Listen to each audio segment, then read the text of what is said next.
When I was a kid collecting sports cards during the junk wax era, I loved that there was such a wide variety of cards to consider buying. Each company seemed to have its own aesthetic and price point, and that diversity made for a far more interesting collecting experience. In retrospect, I've come to realize that competition among sports card companies created an environment that encouraged creative innovation. A sports card production company had to keep on the pulse, otherwise they might lose their customers to one of their competitors. If a company was to rest on their laurels year after year, it put their business at risk. But nowadays, it's a different scene. Let's consider.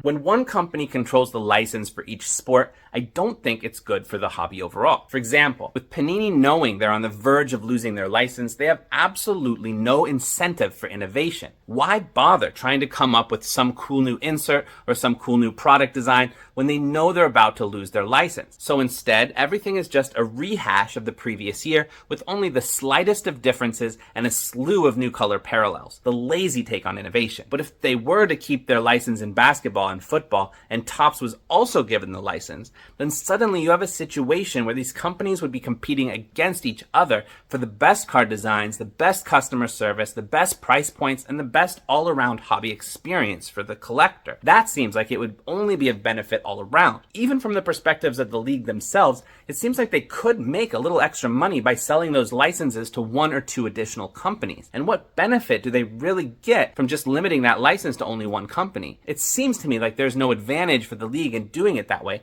and ultimately it seems like they are the ones holding the reins for making the decision on that. I don't know for sure. I'm not sure. There could be all kinds of behind the scenes reasons why it is advantageous for the leagues to only give that license to one company, but I just can't quite fathom what that might be. In the modern approach to single company licenses, it often seems to be the case that a company tries to create an illusion of variety, an illusion of diverse choice. And to a certain extent, there is still a bit of it here and there. Like something like Panini Photogenic, for example, it gives a card design and artistic aesthetic that's unique from other releases, but even within that kind of diversity, there's still certain Panini-esque elements that remain exactly the same. It's still ultimately the same essential chase-type cards with a slew of parallels found in every other Panini release. And Topps can basically just do the same thing over in the baseball realm. But if both had the license in the same sport, one of them would, I would guess, eventually try out something else to create some hype around some kind of new card or chase card or some new kind of hobby experience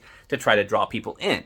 And that seems like it would ultimately be a good thing, right? What are your thoughts about all this? Why do you think the leagues limit giving out licenses for sports cards to only one company at a time? Let us know in the comments below.